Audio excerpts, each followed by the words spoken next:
Now we have the Davao bus. These are only 10 buses. This is not the entire project. So it's supposed to be funded by the national government. But we cannot wait for that to happen, since I think the national administration has other priorities as of now. So wala kay nila mapundok eh. But as you all know, Davao City is debt-free until now. So wag gyud tayo utang.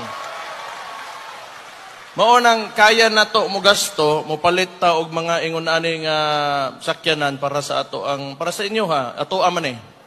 So ako hangyo lang ampingan nato ni siya, dili na to baboyon, nailhan ang mga Davaoenyo nga mga limpyado ng mga tao og responsable. So kana sa paggamit sa ato ang mga pampubliko ng mga sakyanan ato po ng buhaton. We will behave as expected of us. So mao gyud ako ang hangyo lang sa inyo ha.